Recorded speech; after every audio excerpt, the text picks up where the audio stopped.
Dans son nouveau livre, Nicolas Sarkozy revient sur la déception qu'il a ressentie à l'égard de l'un de ses proches en pleine grossesse de Carla Bruni.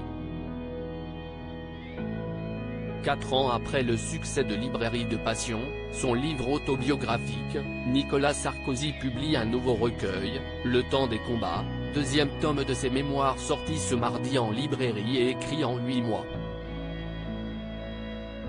Ce 24 août, il fait la couverture de Paris Match en couple, comme souvent lorsque le magazine l'interroge. En vacances au Cap Nègre, là où la famille de sa femme possède une propriété et où, président, il se rendait souvent l'été, il a accordé une interview à l'hebdomadaire. Un portrait rédigé par Catherine Ney, la journaliste politique considérée, entre autres, comme une voix emblématique de la station Europe 1, dans lequel on découvre notamment les bonnes feuilles du nouvel ouvrage de l'homme de 68 ans. Carla Bruni, au centre de toutes les attentions durant sa grossesse. On sait que le livre aborde des points restés secrets de sa vie en tant que chef d'État et à l'Élysée. Mais l'ancien homme politique se livre aussi à quelques confidences sur sa vie privée, à l'époque indissociable de sa vie publique. Il parle notamment de la naissance de sa fille Giulia et des conditions dans lesquelles Carla Bruni, sa femme, avait dû accoucher, sans lui, en plein déplacement diplomatique en Allemagne.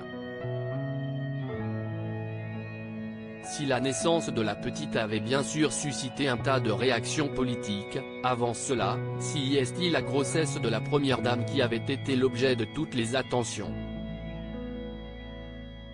Notamment par la manière dont le public en avait appris l'existence. Si est ce sur quoi revient Nicolas Sarkozy dans son livre.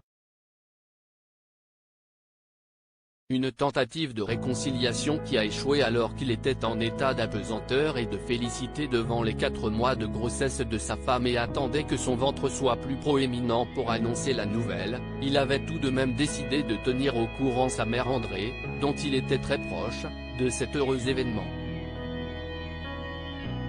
Se sentant l'esprit d'un conciliateur, le président avait eu l'idée d'en informer aussi son père Paul Sarkozy, artiste peintre et publicitaire d'origine hongroise qui avait divorcé de sa mère et l'avait abandonné, ce que ne lui avait jamais vraiment pardonné l'ancien président. Mes relations avec lui n'étaient pas si proches. Un geste de réconciliation. Ce que nous fîmes en lui recommandant de ne rien dire. Quelques jours plus tard, il donnait une interview au journal allemand Bild dans laquelle il se réjouissait de l'arrivée de son petit-fils. Pourquoi a-t-il fait cela? Se demande encore Nicolas Sarkozy dans son livre. Décédé il y a quelques mois, comme on l'avait appris par une publication de l'ancienne première dame, Paul Sarkozy laisse donc à son fils l'image d'un père insaisissable et décevant, estime Catherine Ney.